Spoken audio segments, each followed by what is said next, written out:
Hey, before we get into the podcast, I just want to thank this week's sponsor. This week's sponsor is Sock Panda. They are a monthly sock subscription service, and I have personally bought them for members of my family, specifically my daughter. She absolutely loved them.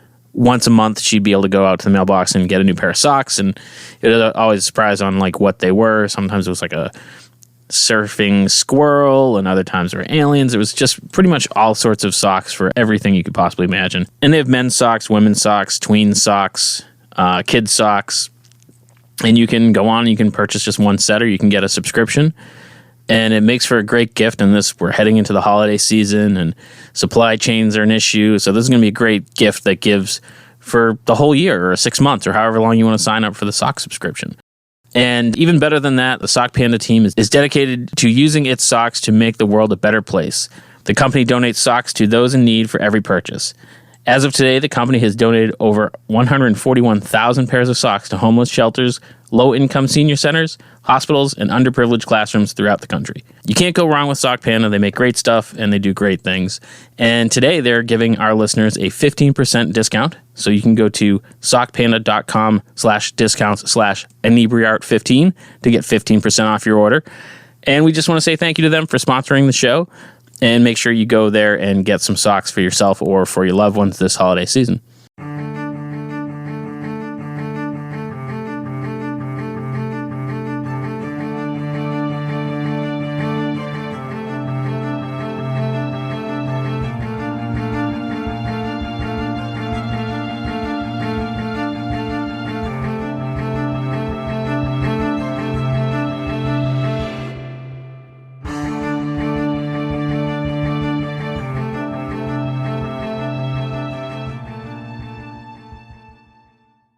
Welcome back, Inebri-ites. This is Andy, the Inebri-art podcast. And we're always trying to mix up who we have, so we're not all just the same style of creative person. And I feel like we've been getting tons of musicians lately, so we've been working hard to kind of mix it up a little bit. And today we're joined by an actor. You know what, Michael? I should have asked you this ahead of time, but our fans are used to me screwing up names. How do you pronounce your last name so I don't mess it up? So the correct pronunciation is DeVorzon.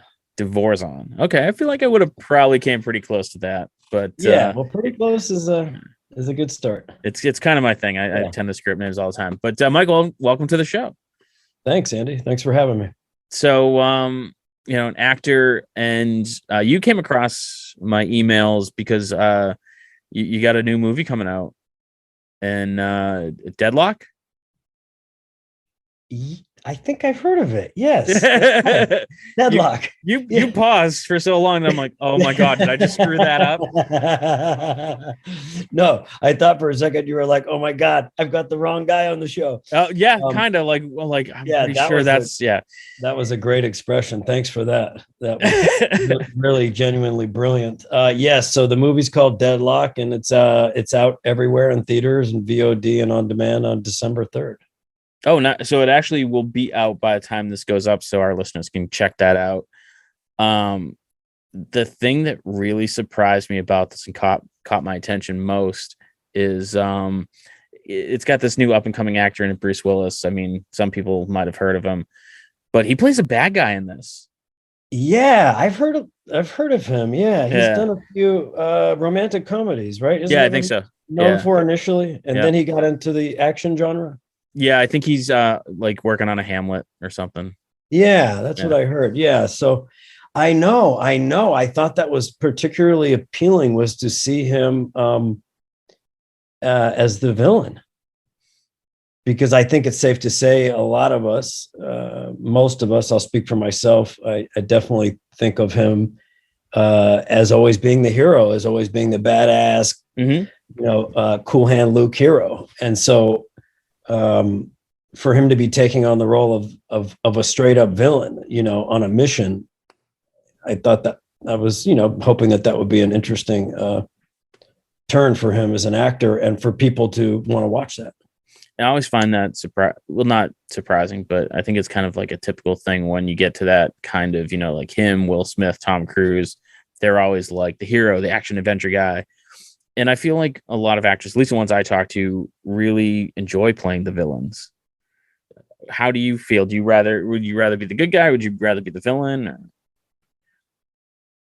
I'm open, and I think if you can play both, then you're a versatile actor. In this movie, I play a good guy who's basically under duress as a result of what's going on. But I definitely have put in my time at playing bad guys, and so they're very familiar to me. And yes, they are fun. I mean, uh, I recently had a movie come out on Lifetime called Her Deadly Groom, where I played a romantic leading man who's also a psychopath killer. Mm-hmm. And those are interesting roles because you kind of got to go deep, and there's subtleties to the to what you can do. But what I can tell you as an actor, and I've seen this happen with a lot of people, is usually whatever an actor's casting is when they're young, Mm-hmm. they fight it. The girl next door wants to be the hot, sexy bombshell. The hot, sexy bombshell wants to be taken, wants to be able to play, roles that are not seen in that light. The bad guys, the people that get called in and cast as the bad guys suddenly start thinking, I want to play good guys, and then the good guys, they want to be the bad guys. It's like the actress who keeps getting called in to play the prostitute. Yeah. At some point, they usually get angry. They don't want to be the prostitute. They want to be the girl next door. So for me, as a young actor, I was always called in for the bad guy. Oh, okay. Or a good, not necessarily like a psychopath, but we're talking like, a guy that was capable of some danger. Always morally gray. Yes. And so as a young actor, I remember I got called in for a general meeting for a soap opera, and I was in my mid 20s. Mm-hmm. And I was pretty wild actually back then. But I remember it was my first meeting with this casting director, and she looked across the table and she said, "You're trouble." And I started laughing, and I was like, why do I have to be trouble? And I just, it was just a fun moment, but I took it seriously. I was like, why is she looking at me seeing trouble? Right. So this kind of became a thing, it's like, so what I've learned as I've grown older, and I was taught when I was young, but it was hard to listen because you're always trying to like break the mold that people see you in, is first you have to embrace your casting. Mm-hmm. Whatever that may be, whatever it is when you walk into a room that people initially see, the vibe, and you need to learn to embrace that. So that's what I've done, is I've learned to embrace that, and then also hopefully be given the opportunity to play, roles that are different than that kind of initial do you initial think assessment of what characters I could play. Do you think that's because a lot of kind of our storytelling is built around kind of like archetypes, where, the tall, dark stranger, or, the young upstart, and it's kind of like a shorthand that, we've been using forever. So it's almost, I don't want to say it's like lazy, because it's not really lazy, but it's almost like a quick way to explain who the character is if you're not doing, something more, if you're not doing like a weird Quentin Tarantino movie. If you're just kind of doing a run-of-the-mill movie, it's kind of like an easier way to take someone who's a little kind of looks apart, so the audience just kind of knows who that is and what to expect from them. Do you think it's that kind of thing? Yeah, that's part of it for sure. I mean, casting directors and directors and producers and stuff like that, they're definitely looking for certain looks, but sometimes they get surprised, and then you have, actors that are really at the top of their game, mm-hmm. that have the versatility to really, do both, and they can pick and choose. But for most of us, we walk in the room and or someone sees our picture and they're going to make an assessment, of what character he might be able to play, and you might be able to surprise them. But I think it goes, it reminds me of at this stage of my life is embracing the good and bad in life, and embracing the good and bad in myself, because we all have the good and bad, and it's not just one or the other. So as an actor, it's being able to work at tapping into both of those. And so when you go through the audition process, you kind of mentioned how you were when you were younger. Is there like one thing that you did when you were younger that like when you look back, you're like, oh, I can't believe I did that. That's the reason why I didn't get those jobs, or like, like what's one bit of thing if you could pick up the phone and call a younger version of yourself that you could be like, yeah, don't do that. Yeah, as far as auditioning, I don't know if I would have one thing that stood out as to something that a mistake that I made in the room, that I thought, oh my God, why did I do that? It was just more performance. Mm-hmm. Did I feel like the performance was on? Did I feel like it was off? Did I, struggle through? I guess, look, as actors, we're married to the words, and the words and what the writers do is very important. But I think one thing I would communicate to my younger self or to younger actors is that it's less about the words than what you embody, and do you embody that character? And you need to know the words, and you need to respect the writer's words and all that. But a lot of times we get hung up on the words. And that keeps us in a box as far as what we can do performance wise, and the things that are more important, which is really embodying who that person is. So that's kind of an advanced suggestion for a young actor, but don't take yourself too seriously. That's good. Like that's good advice, regardless of what field you're in. That's what I'm saying. Like, I'm still working on that one. It's like every day, don't take yourself so seriously. I feel like I'm almost the polar opposite of that, where I don't take myself seriously at all, and to the point where people will try to give me credit. I'm like, I didn't do that. And they're like, no, you did. Like, take credit. And I'll be like, no, I'm just an idiot. That's funny. Yeah. So when you're going into these rehearsals, or even like when you're performing on stage and you're trying to embody that character, how do you kind of compartmentalize your, like if I'm distracted sitting here in front of the computer sending off emails, thinking about like my grocery list, or the argument I had with my kid, or whatever the issue may be, it's not a big deal. But like, how do you segment that part of your life off so that it's not distracting you while you're trying to embody this other person? You're talking about leading up to shooting, or during shooting, or both? Or let's start with leading up to shooting. Sure. Well, leading up to shooting,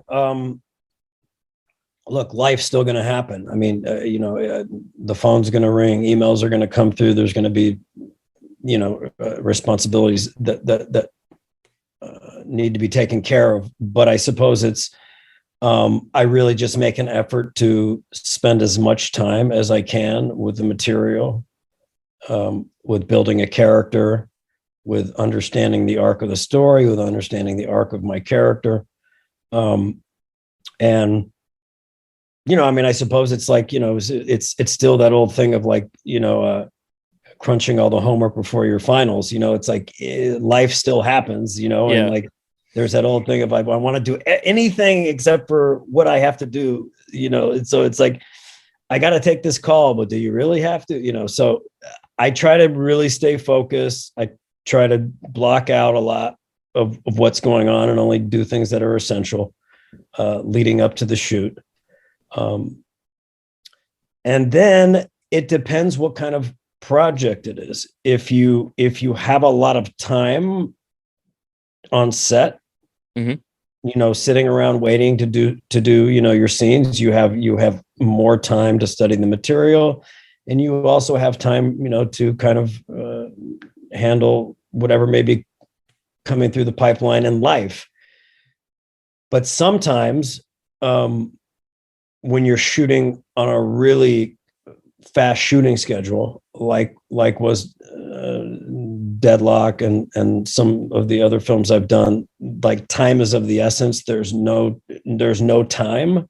Mhm. And so I have to be really prepared. And I really try to, in fact, I have some things where I tell people, don't contact me. Yeah. I'm doing this film. I don't want to hear about the business, the this, the that, because it'll take me out.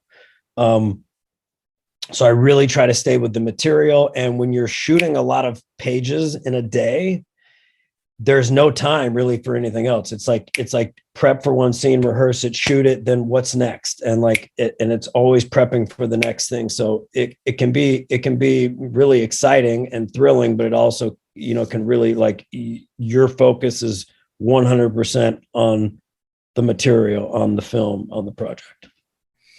That's interesting. I feel like myself, I'd probably enjoy that style better. I feel like if I have a deadline to get something accomplished, I'm the type of person that will wait until that deadline. Basically, I'll end up putting myself in that same situation. I feel like I just work better. My brain is more zeroed in on what I'm doing. Do you prefer to have the more time to spend with that material, or do you kind of prefer that kind of fast go, go, go, go? Well, I think I think we all want more time. Yeah. I can speak for myself. Time gives you the luxury of exploring the scenes different ways and really taking your time. When you're shooting fast, it's pretty high pressure because there's not a lot of time. You have to get it and you have to get it quickly. And there's not a lot of time to experiment with the scene because you're trying to make a day. So what makes it fun is there's you can be going, especially if you're the lead, and this one I was one of the co-stars, but if you're the lead, you're going nonstop. And so you're really in it the whole time. So but at the same time, I think everybody would say, we always, as actors, we would like another take. We'd like to try it a different way. We'd like to explore some different options, with the scene. And really you can only do that if you have the luxury of time. Yeah. That's really interesting. Time is. Oh yeah, of course. Yeah. That's really interesting. Time is money. So, as a visual artist, it's like the number of times that I've worked on something and been like, okay, I like this, but I'm going to tweak it a little more. And then you keep tweaking it, and like an hour or 2 hours later, you're like, I should have just left this. I hate it now. And then it's almost like having to go back and, and start all over. Yeah. Yeah. I get it. Totally. I'm a writer too. And so when I write, it's like every dot, every letter, every word, every sentence, I have that kind of really obsessive, keen eye that I think everything matters. Yeah. But that takes time. That's why I take a long time to write a script.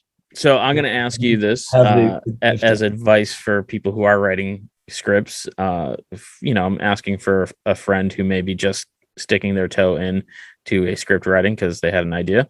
But how do you write dialogue for someone that's not similar to you in any way, shape, or form?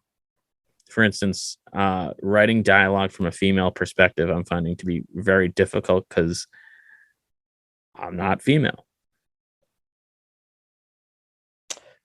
My answer to that would be, I think the circumstances and the characters dictate the dialogue. So it's very much it's a tennis match. It's this character hits the ball and says that, and then of course I have some opinions based on my own living and my mom and friends and girlfriends, and where I've maybe formed some opinion of how I think somebody might respond. But, basically a lot of times in some scenes, like boy meets girl on campus, it's going to be it's going to be a conversation about life. I think it's less about he's a man and she's a woman, and it's more about what would this human being say to this human being, and what would that human being, how would this human being respond? Mm-hmm. And is this human being interested in taking this human being out on a date or romantically, or just looking for friends? And so the circumstances, where are they?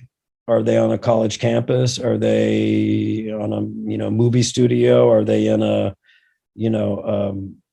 where are they, and what are the circumstances?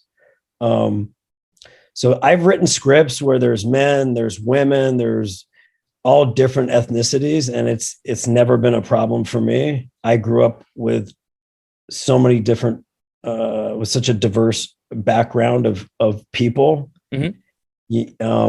And still to this day, I have so many friends. So, I didn't. When you're writing, do you picture like a specific friend as a character that way you kind of feel like they have a specific voice, or? Good question. Yes. In some cases, yes, absolutely. In fact, the first screenplay that I wrote, there were a lot of characters in there that I knew the person. I actually knew them growing up. Yeah. I knew how they talked. I knew what words they used. I knew how they walked. I knew what they looked like, so there was that. And then also, if it's a character that's me, then obviously I can write that. But then also in some of my later scripts, I've written, female drug kingpins and Wait, you don't have a female drug kingpin friend? I thought you were an actor. No, I know.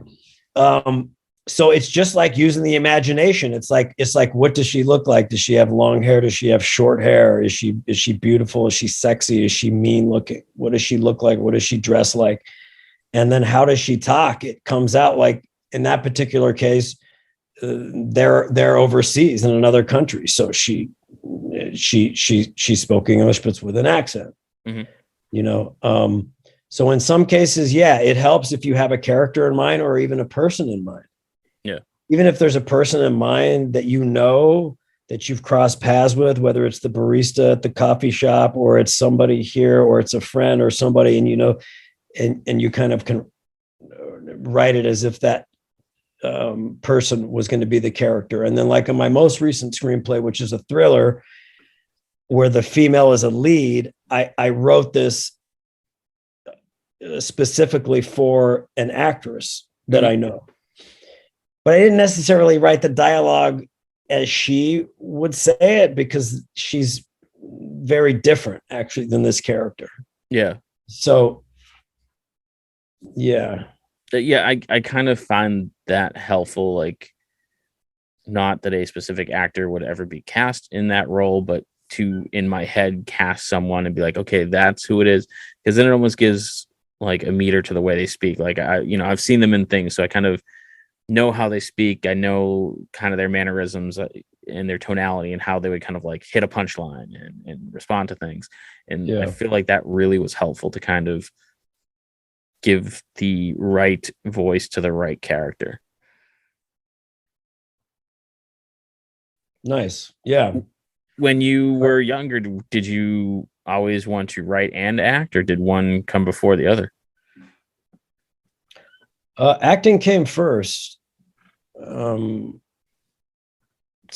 But I could say maybe that there's some writing in my genetics, because my dad's a pretty accomplished songwriter and music composer. And both of my brothers write songs and lyrics. But the writing came later for me. But so growing up, I grew up in an entertainment family, and so music was a big part of our household. And my dad was always working on different songs and scores for movies and stuff like that. But what made me want to become an actor was, as a child, I was watching the old Pink Panther movies. Okay, with Peter Sellers. Yeah. Okay. Yes. And I was obsessed with those movies, and I was obsessed with his character. And I would watch them over and over again, and I would like reenact the scenes, and then I was also a big fan of Smokey and the Bandit. Of course. And particularly Jackie Gleason. Yep. I just thought, I don't know, there was just these larger than life, these actors and their characters were just so fascinating. I just thought, so I had that moment as like a 10-year-old kid where I was like, God, I would love to do that someday. And it was just kind of a faraway dream. And then I did some plays as a young kid, and people thought I had a natural talent at it, but I didn't know what I was doing really. I was just kind of basically just going with instinct. And but that's when the seed was planted. Yeah. So I moved to LA in the 90s, and I started in production for the TV show Melrose Place. That was my first job in Hollywood. I stayed there for 3 seasons, and that's ironically enough where I met Patrick Muldoon, who was the lead in Deadlock. Mm-hmm. He came on the show for a year, and so I knew him. So it was very surreal walking onto the set of Deadlock 16 years later and seeing Pat. Oh, had you guys not stayed in touch, or? We didn't stay in touch. Yeah. I mean, it's just one of those things I stayed in touch with a few people, but the years go by, people get busy, and sure. So it was great to reunite with him. And I was really, I was very excited that he was going to be the hero in the movie. And so that kind of started my acting journey. The writing thing came about 8 years ago. I had an idea for a story, and I told it to a very famous director whose name I will not mention, and he recently passed, but he's like, you need to make this into a movie. And so that started I was like, okay, I'm going to give this writing thing, a chance. And since then, I just finished my 4th feature screenplay. I've written a TV pilot, and so they're all in development. And I love the writing process, and maybe it's partially, like I said, it's in my DNA, it's in my genetics. And it just feels like a fit for me. I'm not going to lie, like acting, it requires a lot of work. I want to pretend like I really know everything and I know what I'm doing, but like I don't, and I'm doing the best that I can. And I learn from people, and I'm studying. But something about writing, it just feels very natural to me and like a fit. So I'm kind of going in that direction, and also obviously staying open to the opportunities that are coming my way acting wise. Now, you said your whole family writes on some level. Do you send your writing to your father, your brothers, to kind of get their feedback? Or, and me personally, I like people who give true and honest feedback, like don't spare my feelings. And there's been a few friends where I'm like, wow, man, you didn't have to be that rough. But I like that better than the person's like, no, I really like it. And like, that's not helpful, It's not, yeah. It's the hardest thing, Yeah, it's the hardest thing when but I'm the same. I'm like you, I mean, if someone doesn't like the script, they think it's got problems, of course, doesn't feel particularly good, but ultimately you want the script to be as good as it can be. So you're right. Honest appraisal of the script and feedback is greatly appreciated. So yes, to answer your question, they haven't read everything I've written. The last 2 screenplays I've written, I haven't sent to them. But I believe they have read the first 2. Yeah. And my mom usually reads everything. She usually reads everything. Yeah. And they give it to me straight. Yeah. I feel like brothers definitely would. I feel like moms would always be like, well, I really like it. Yeah, to some extent. Yeah. Well, she used to be an English teacher, so of course there's all the grammatics things. Yeah. But I think my dad can have some interesting ideas, and my brother will have a pretty in-depth feedback as well. So yeah, they're definitely a couple of my go-to people to send the script for a first read. Yeah. I'm just getting to experience that kind of family partnership. My daughter is in a graphic design program in school, and so now I'm like having conversations with her as an artist and not as a father and daughter. And it's really, really like, I love it. It's one of my favorite things. Like, do you kind of, have you experienced that same thing? Is it different working with your family in that capacity opposed to like, another person? Working with them as far as having them read my material. Yeah. And just kind of like in a creative, even just in a, read this, tell me what you think. Is that like, is it more rewarding when they give you critique opposed to like someone else? I don't know if it's more rewarding.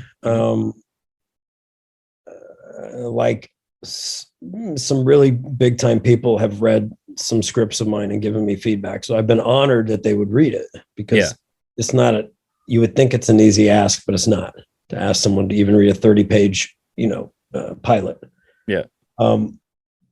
What I think makes family really unique is that I know that they want the best for me. Not that my friends or some of my friends that read are not really gifted at what they do and they want to give, but there's that next level of family really wants to see you do well, really wants your material to be as good as it can. So I think maybe they take it a little more personal, and so maybe they go deeper layers. I think from my perspective, it's like, she's my daughter, so maybe it's me just being like, a dad, kind of check out my daughter's work kind of stuff, showing the kids picture around. So maybe that's just my take on it. But when you're writing, do you gravitate towards, like you said, you're working on a thriller, do you kind of gravitate to one style or one genre, or do you like to kind of bounce around, do different stuff?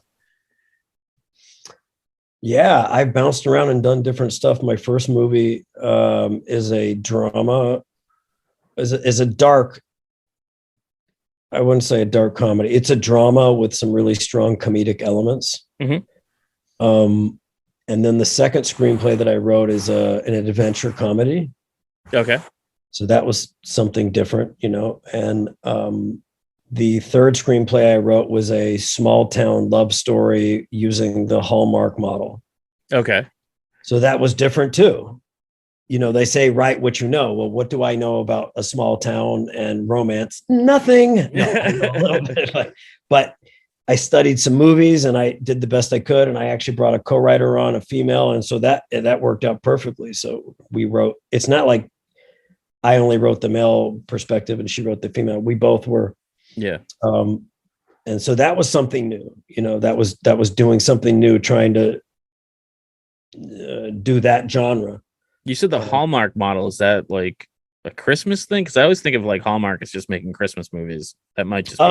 Hallmark is Christmas and it's also romance. Oh, okay.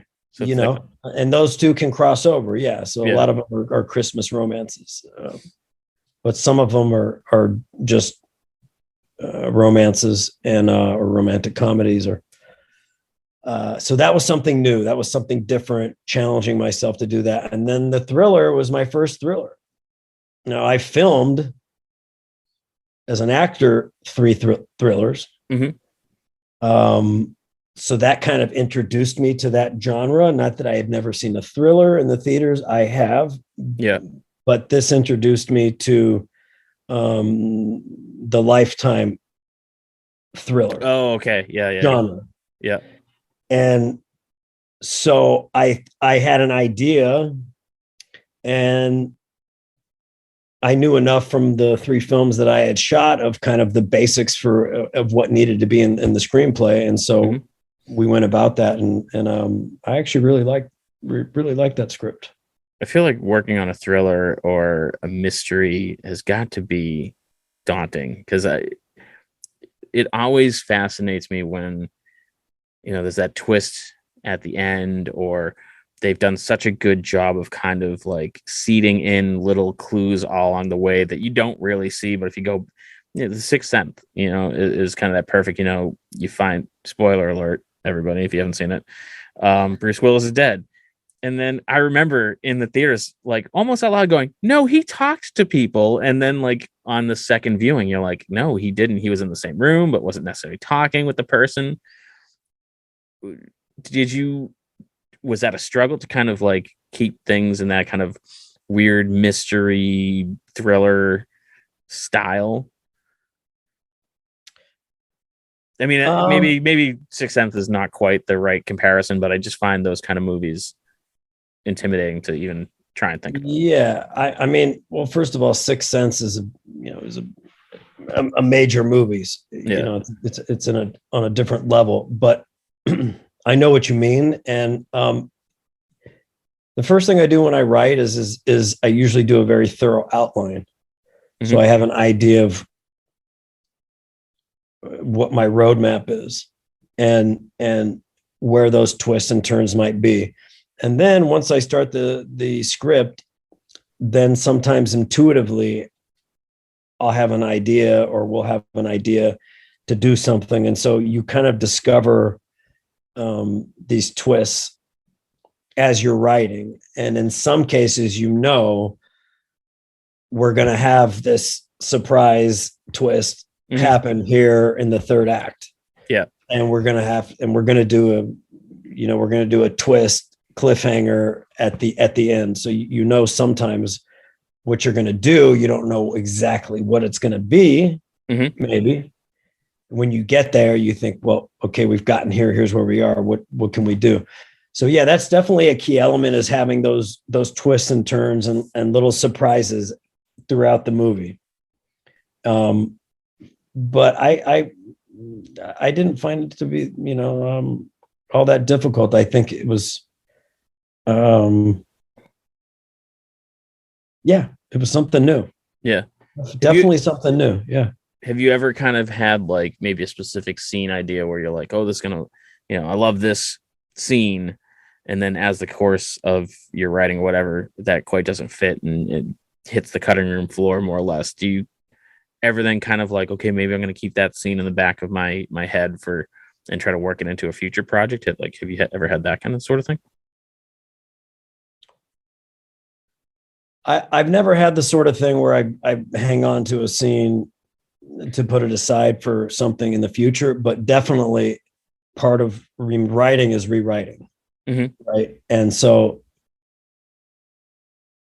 if you can get through a first draft and then you sit on it for a little bit and then you come back to it and you give it a pass, the rewriting starts. And then suddenly you start to see what's missing, what you need, and you start to add stuff and you start to take away stuff. And then at some point, sometimes you realize you have to lose scenes, or you have to edit them, cut them down quite a bit. But as they call it in the writing world, it's called losing your babies. Yeah. Because no writer wants, it's like, and I've had some really, in particular was on the first screenplay, because I spent so much time on that. And it's such a personal story to me, that there were some scenes on there that I had worked a long time on. And, we made my co-writer and I, we just made the decision, okay, we've got to cut it. And there were some scenes I was like, oh God, but it's such a brilliant scene. And it really was. It just, you can't, in some movies, you can't tell everything, right? Right. Most movies are an hour and a half, 2 hours. So you can't tell everything. And so sometimes you got to pick and choose. Okay, this scene is really funny. It's got a lot going on, but we don't have the space. We got to lose. Doesn't move the story forward or whatever. Yeah, it doesn't move the story forward, or you have other scenes that are like it. And so, so those have been tough. The other ones, in the last two screenplays, it was really easy. When we needed to cut something, it was like, usually like, yeah, let's get rid of that.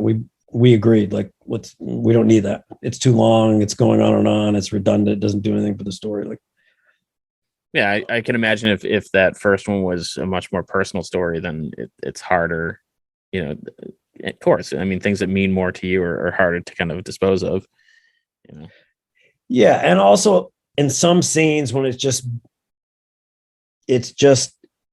basic conversation between businessman and his assistant about the dues of the day and coffee, like, it's a transitional scene, so Right. it's not doing that much. You do need those scenes and you can make some moments out of them, but those are easier to cut than a scene that really has some punch. Right. Like, I'm thinking about the first screenplay. I mean, like, there's, a really incredible, unique scene, but you just don't have room for it. You just don't have room for it. I always find it bizarre when you see some of these movies, and you may not pick it up on the first time, but like the more you watch it, you're kind of like, why is this scene in here? Like, how did this get through? This is, the ones that kind of interrupt the flow of the movie, or it's sometimes I just don't understand the decision making, I guess, that would make that happen to the point where it's actually in the movie. But I don't know. Yeah, I don't know. And then you get into the whole editing process. oh, I suppose that's true. It's good, Yeah. Who is it? Someone was saying that it's. I feel like that. Now I'm going to paraphrase because I can't remember who it was, but they basically said, you can't really blame the actors because it's more like the movie's more in the editor's hands once it's been shot. The actors can't really do too much about it, but a bad editor could like really ruin a performance. Editors are really important. Yeah. I think you need both, but an editor can definitely keep the movie moving. It can definitely edit the movie so that the scenes are, as effective as you want them to be. Do you ever want to act in the movies that you've written, or maybe pick up like the director's hat, or kind of try other things? I'm definitely open. I'm not married to it. Yeah. The second movie that I wrote, which takes place in the Philippines, believe it or not, it's supposed to be myself, my writing partner, and his brother, and we've all been friends for 25 years. And so we're supposed to be the three leads, the American leads, and then everybody else in the movie is from the Philippines. Yeah. But again, I've been, telling the guys, like, I think we need to be flexible and open. And like, I think for me, the important thing is bringing the story to life and it being seen by as many people as possible. And if that means that I'm not in the movie, I'm fine with that. In the thriller, I wrote a little part for myself.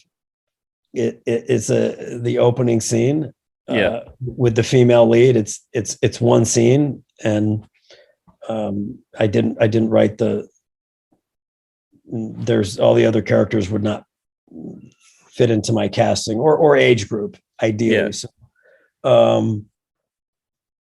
So yeah, some of them, the first screenplay, I mean, I have some friends that are going, "You're an idiot if you don't play that role. It's you." And I'm like, I'm just like, well, okay. I'm staying open. Yeah. I don't know. I think that's a good way to be. I mean, it's, if that's the deciding factor between your movie being made and not made, then. Listen, I have a lot of respect for people, Sylvester Stallone being one of them, was just like, I'm doing this.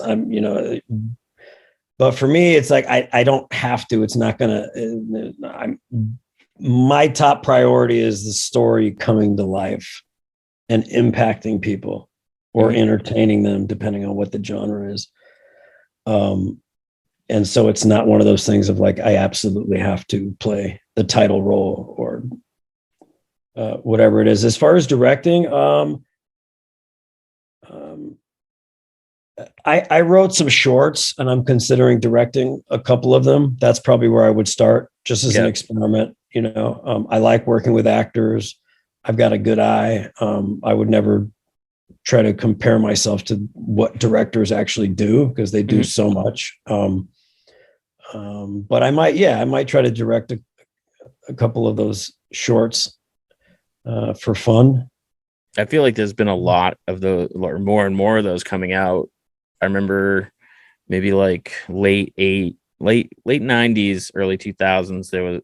There's a lot of like fan made shorts, air quotes around fan made, from like Star Wars and all these like kind of sci-fi movies. But I've even seen, there was one that I mistook as a trailer, and it was a Robin Williams biopic, and it's a short just of oh my god, I can't remember the actor's name now, but playing Robin Williams, where his co-star from Mork and Mindy comes in and tells him that Belushi had passed, and it was such an amazing performance. It's the point where I'm like, that needs to be a movie. It's so good. Wow. So I almost feel like that with this day and age where everyone has access to all the software in the world that they need, and a platform like YouTube where they could get those things out, it's, you know, a short is almost like a business card or a small pitch to make a larger movie. Yeah. I've written 3 shorts. 2 of them they're humdingers. Yeah. I mean, people love them. They're really powerful pieces. So yeah, that's cool. No, it's an interesting time we live in. You're right. Absolutely. I mean, you can definitely doing a great short. It would be a great experience for me. And also I really want to tell these stories. Mm-hmm. Awesome. Where can people go to find out more about you? Do you have social media handles and all that sort of, the promotional type stuff? Yeah. So I'm on Instagram and Twitter. And my handle is Michael DVZ. And Deadlock is out now, and our listeners should go check that out. He's not out at Friday. Recording. Yeah. But I mean, when the episode goes up, it'll be out. So okay. So our listeners can go check that out. Did you say it was Amazon Prime? I can't remember. It's going to be in theaters, on demand, and VOD. So it'll be on. Okay. It'll be on anywhere where you can, rent movies. Excellent, Mike. Thank you so much for taking the time to talk to us. It was a pleasure, and best of luck, man. This was great. I really enjoyed this. Thanks. And for our listeners, we'll see you guys again next week. And thanks for checking out the show today, listeners. If you enjoyed the content today, you can go over to patreon.com/Inebri-art to support the show. You can join over there for just a few dollars a month and help us provide this fun content that you just checked out. You can also email us at Inebri-art.com with your questions, complaints, and concerns, or you can find us on all social medias at Inebri-art or at Inebri-art6 on Instagram. And also don't forget to check out our other shows, Bar Talk Podcast, Old Colony Cast, Inebri-art, and all the other shows on the Inebri-art Network, which you can find at Inebri-art.com. Thanks again for listening.